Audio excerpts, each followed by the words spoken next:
You know, this weekend in the gospel, the Lord teaches us the Our Father. But the second paragraph of the gospel, it says, ask and you shall receive, seek and you shall find, knock, and the door shall be opened to you.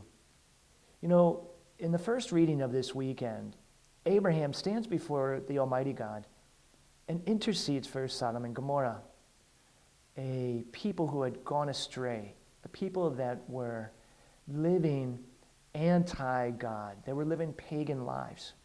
And Abraham stands before God and begins this act of intercession. Lord, if there are 50 people, will you spare that city? If there are 40 people, if there are 30, Lord, if there are even 10 people in Sodom and Gomorrah, will you spare that city? You know, if you tie in the two readings, ask and you shall receive, seek and you shall find, knock and the door shall be opened, I want to challenge you this week. Have you ever prayed for your enemy that God will bless them, that God will convert them?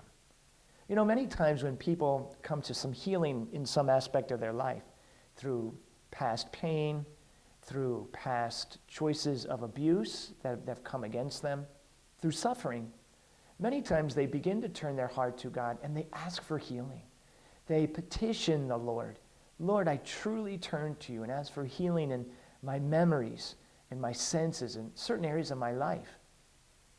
But then the real conversion takes place when they stand like Abraham before Almighty God and say, Lord, will you spare this one who abused me, this one who molested me, this one who took me to an abortion clinic where I had my abortion, this one who disagrees with me? In other words, if we really want to ask, seek, and knock, maybe as the authentic Christian before Almighty God, I challenge you to ask yourself, have I ever interceded and pleaded for my enemy? It is very easy to ask, seek, and knock for ourselves, for our loved ones. But can you do it for those who hurt you, or those who hurt your children, or those who hurt your family?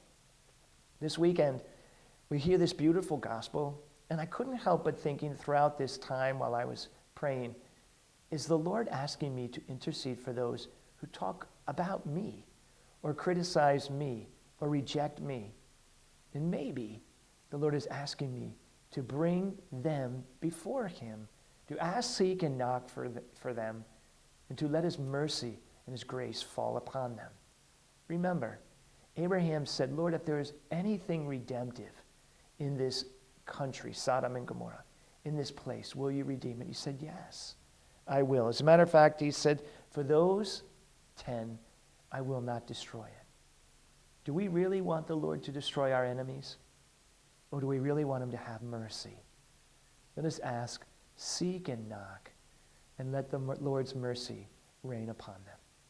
Have a holy week. And remember, this is more than a sermon. It's more than a thought.